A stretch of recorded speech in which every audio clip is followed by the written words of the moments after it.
성도 여러분, 안녕하셨습니까? 지난밤에도 하나님의 귀하신 인도하심이 모든 분들과 함께 하셨음을 인하여 감사와 찬양을 드립니다.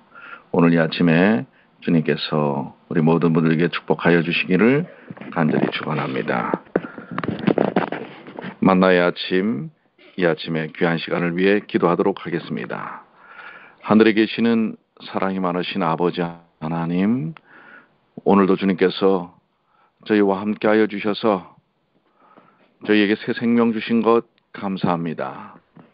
매 순간마다 주님께서 인도하시는 그 귀하신 은혜를 통해서 저희들이 더욱더 주님을 닮아가는 귀한 생애를 살 수 있도록 도와주시옵소서. 오늘도 주님께서 친히 말씀하여 주시옵소서.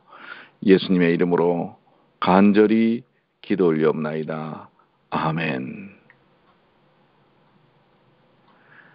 오늘은 사도행전 26장 1절부터 18절까지에 있는 말씀입니다.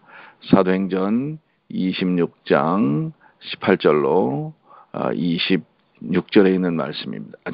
26장 18절까지 있는 말씀입니다. 성경을 펴시고요. 다 같이 보도록 하겠습니다. 1절입니다.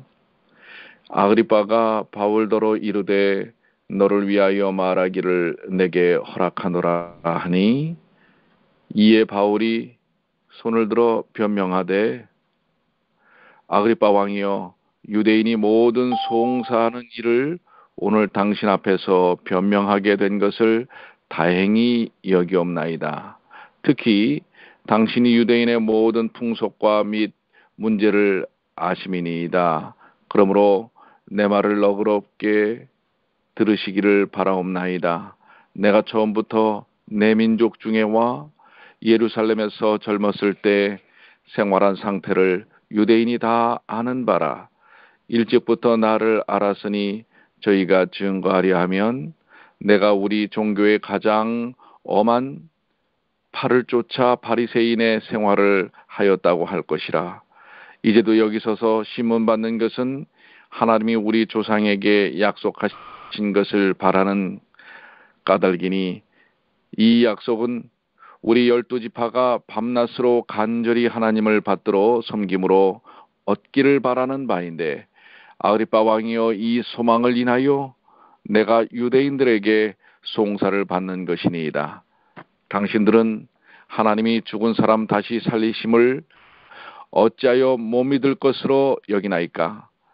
나는 나사렛 예수의 이름을 대적하여 범사를 행하여야 될 줄 스스로 생각하고, 예루살렘에서 이런 일을 행하여 대제사장들에게서 권세를 얻어 가지고 많은 성도를 옥에 가두며 또 죽일 때에 내가 가편 투표를 하였고, 또 모든 회당에서 여러 번 형별하여 강제로 모독하는 말을 하게 하고 저희를 대하여 심히 격분하여 외국 성까지도 가서 핍박하였고, 그 일로 대제사장의 권세와 위임을 받고 다메섹으로 갔나이다. 왕이여, 때가 정오나되어 길에서 보니 하늘로서 해보다 더 밝은 빛이 나와 내 동행들을 둘러 비치는지라. 우리가 다 땅에 엎드러짐에 내가 소리를 들으니 히브리 방언으로 이르되, 사울아 사울아, 내가 어찌하여 나를 핍박하느냐? 가시체를 뒷발질하기가 내게 고생이니라. 내가 대답하되, 주여 니시니이까? 주께서 가라사대, 나는 내가 핍박하는 예수라. 일어나 내 발로 서라. 내가 내게 나타난 것은 곧 내가 나를 본 일과 장차 내가 내게 나타날 일에 너로 사완과 증인을 삼으려 함이니, 이스라엘과 이방인들에게서 내가 너를 구원하여 저희에게 보내어 그 눈을 뜨게 하여 어둠에서 빛으로, 사단의 권세에서 하나님께로 돌아가게 하고, 죄사함과 나를 믿어 거룩해 된 무리 가운데서 기업을 얻게 하리라 하더이다. 오늘 우리가 사도행전 26장에 있는 말씀을 보았는데요. 우리 계속해서 사도 바울이 여러 사람 앞에서 믿음의 증거를 드러내는 것을 볼 수가 있습니다. 몇 가지 여기서 이제 저는 질문을 한번 만들어 보았는데요. 아그리빠 왕 앞에서의 바울은 어떠했는가? 이 첫 번째 질문은 그래도 분봉왕이지만은 왕이었습니다. 왕 앞에서 이 노 복음 전도자는 어떠한 태도, 어떠한 자세, 어떠한 확신 속에 섰는가? 이게 한번 질문을 던져보고요. 두 번째는 여기 이제 12지파라고 하는 7절에 12지파가 밤낮으로 간절히 하나님을 받아들임으로써 얻기를 바라는 바, 그게 과연 무엇이었는가? 12지파는 무엇이고 또 그들이 받들어 섬기기를 바라는 바, 그게 무엇이었는가라는 것입니다. 그리고 11절에 외국성까지 갔다고 그랬는데 외국성은 어디를 말하는가 라고 하는 것이고요. 특별히 14절에 조금 이해하기 어려운 표현이 있죠. 14절에 가시체를 뒷발질하기가 내게 고생이니라. 이 가시체를 뒷발질하기가 라는 말의 뜻은 무엇일까 라고 하는 것입니다.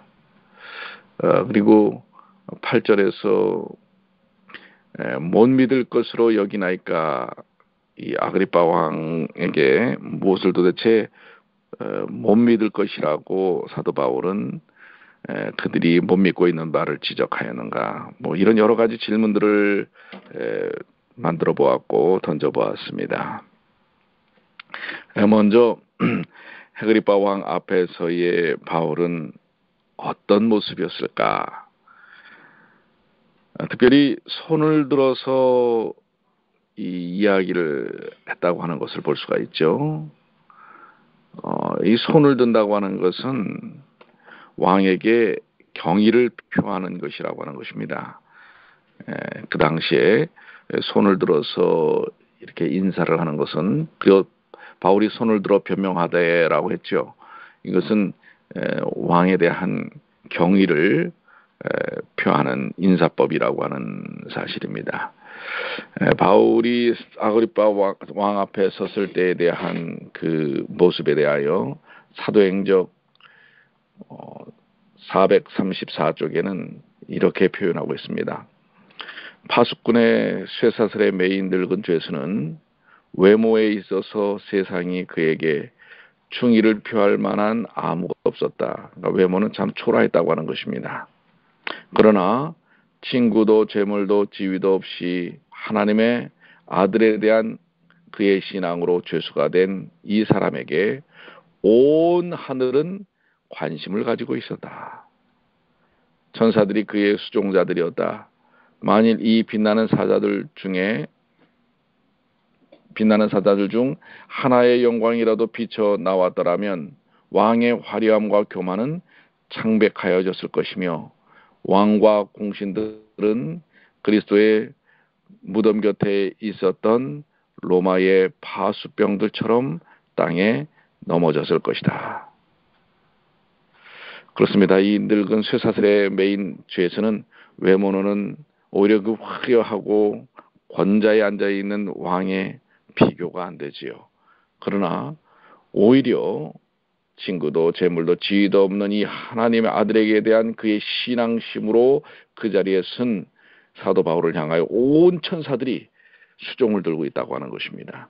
만약에 그 중에 천사 한 명이라도 나타났다면, 사람들의 눈으로 보인다면 왕의 화려함은 아주 빛을 잃어버린다고 하는 것입니다. 오늘 복음을 증거하는 사람들의 모습입니다. 외모와 외양은 세상적으로 저 맨하탄의 피프스 애비뉴의 패션의 거리를 활보하는 정말 명품으로 둘러싼 사람들, 거기에 비하면 여러분이나 저나 입고 있는 옷은 그렇게 비싸지 않은 옷, 수수하고 단순한 옷 가운데 있는 것이지만, 여러분과 제가 믿는 믿음의 그 의미는, 그 가치는 감히 비교할 수 없는 것이라는 사실을 이야기하고 있는 것입니다. 여러분들, 저는 행복합니다. 가진 것 없고 또 입은 것이 화려하지 않지만, 그러나 그 가운데 갖고 있는 구세주에 대한 믿음과 복음과 확신은 온 우주의 왕을 수발하시는 천사들이 오히려 저를 수종든다고 하는 것입니다. 여러분들을 수종든다고 하는 것입니다. 그렇기 때문에 복음을 전가할 때 우리는 담대해질 수 있다는 사실을 표현하고 있습니다. 자, 여기 7절에 12지파, 12지파가 밤낮으로 간절히 하나님을 받들어 섬김으로 얻기를 바라는 바, 그게 무엇입니까? 그들이 율법과 시편을 통해서 그토록 기다려왔던, 4,000년 동안 기다려왔던 바로 그 메시아가 말씀 속에서 증거되는 메시아가 예수 그리스도라고 하는 사실입니다. 그리고 말씀이 그렇게 지목하고 분명하게 제시하는 바를 왜 아그리파 왕은 받아들이지 않느냐고 이야기하는 것입니다.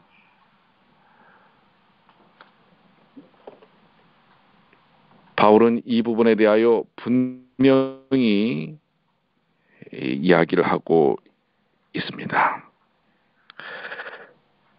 예수 그리스도에 대한 그 확고한 믿음은 바로 말씀 속에 근거하는 것이고 보고받던 증거를 통해서 나타나는 것이라고 하는 사실을 이야기합니다. 그래서 왕에게 왜 못 믿을 것으로 여깁니까? 라고 지적하는 것입니다. 사도행전 436쪽에는 바울은 그리스도께서 죽음에서 부활하신 것이 왜 믿을 수 없는 것처럼 보이느냐고 논하였다. 한때 그에게도 그렇게 보였으나 그가 친히 보고 들은 것을 어찌 불신할 수 있을까? 바울은 다메섹 성문 곁에서 십자가에 못 박히시고 부활하신 그리스도, 즉 예루살렘 거리를 거니셨고 갈바리에서 돌아가시고 죽음의 속박을 깨치시고 하늘로 올라가신 바로 그분을 틀림없이 보았다. 바울도 사실은 믿지 않았었죠. 예수님의 부활을 믿지 않았죠. 그렇지만은 다메섹 도상에서 그가 그렇게 핍박했던 그리스도인의 구주이신 예수 그리스도를 만납니다. 말씀에 대한 분명한 확신이 없었습니다. 그가 메시아라는 확신이 없었습니다. 그러나 그는 거기서 예수 그리스도를 만나는 것입니다. 그리고 아라비아 광야에 가서 3년간 다시 말씀을 찬찬히 살피고 연구하면서 그 율법과 시편의 말씀이 바로 그가 다메섹 도상에서 만났던 예수 그리스도를 지목하는 것을 보게 됩니다. 그래서 그는 이제는 바로 부활하신 예수님을 그의 구주로 확신하고 그것을 증거하는 증거의 삶을 살게 되는 것입니다. 그는 확실히 확신하는 것입니다. 오늘 여러분들은 어떠십니까? 예수님이 나의 메시아요 구세주라는 사실을 확신하십니까? 무엇을 통해서 확신하십니까? 우리가 한번 생각해 볼 부분이 아닌가 이렇게 생각이 됩니다. 여기 외국성이라고 하는 것은 다메섹을 얘기하고요. 그 다음에 14절에 가시체를 뒷발질하기가 라는 표현이 나오죠. 이 가시체를 뒷발질하기가 내게 고생이구나. 뭐 하는 일이에요? 나를 핍박하는 일에. 그런데 이 가시체를 뒷발질한다라는 말은 헬라의 속담이네요. 부질없는 반항을 묘사하는 데 사용되는 헬라의 속담입니다. 즉 가시돋친 채찍에다 발길질을 하다가는 너만 다칠 뿐이다. 예, 그 이야기입니다. 이 가시돋친 채찍에다가 발길질 해봐야, 화풀이를 해봐야 나만 다친다고 하는 것입니다. 즉 부질없는 반항을 묘사하는 데 사용되는 헬라적 속담이었다는 사실입니다. 즉 예수님을 핍박하는 일이 오히려 너 자신을 더 해야 하는 일이다. 그 일에 왜 고생을 하는가? 라고 바로 다메섹 도상에서 예수님을 만났을 때에 예수님께서 바울에게 한 헬라적 속담이었다고 하는 것입니다. 네, 오늘 이 18절까지의 말씀들을 통해서 그가 아그리파 왕에서 담대히 예수님을 만났던 경험, 그리고 예수님이 그에게 어떠한 분이신지에 대한 것, 또 예수님은 부활의 증거를 보여주신 메시아라는 사실을 담대히 증거하고 있습니다. 저는 오늘 말씀을 통해서 특별히 아까 우리 사도행전에 있는 말씀을 읽어드렸지만은 쇠사슬에 매인 늙은 죄수는 외모에 있어서 세상 그에게 충의를 표할 만한 아무것도 없었다. 그렇죠. 우리에게 존경심을 갖거나 또 우리를 더 좋게 봐주는 그런 사람들이 없을지라도 예수님을 향한 그 믿음을 가진 그리고 그 믿음을 증거하는 우리들에게 온 하늘은 관심을 가지고 있다고 하는 것입니다. 그리고 오히려 세상의 화려함은 왕의 화려함처럼, 그리고 그 교만함은 창백해질 수밖에 없다는 것입니다. 오늘 여러분과 제가 가진 복음이 그렇습니다. 구원의 확신이 그렇습니다. 그것은 온 세상의 그 어떤 것보다도 분명하고 능력 있고 위대하다는 사실을 저는 다시 한번 확신합니다.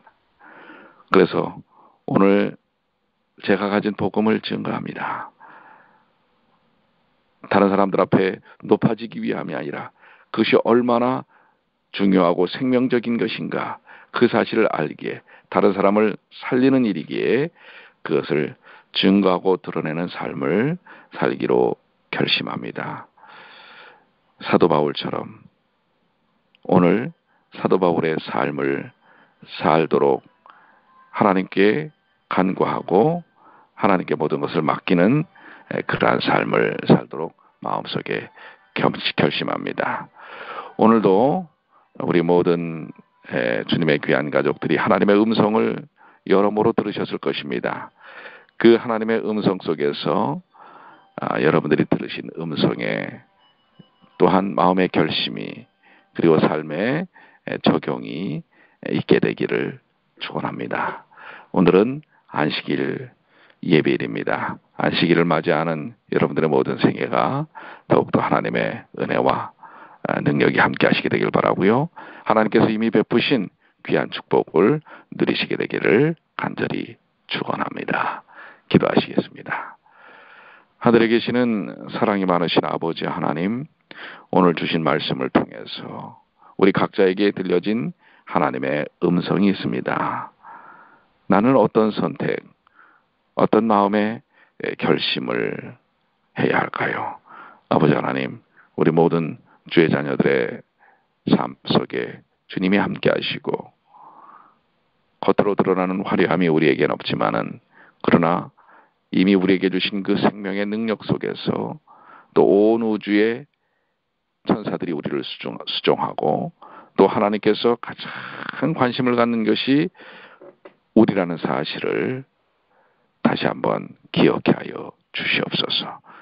오늘 이제 안식일을 맞이하기에 저희의 마음과 뜻을 다하고 세상에 쓰러지고 없어질 것에 소망을 두는 것이 아니라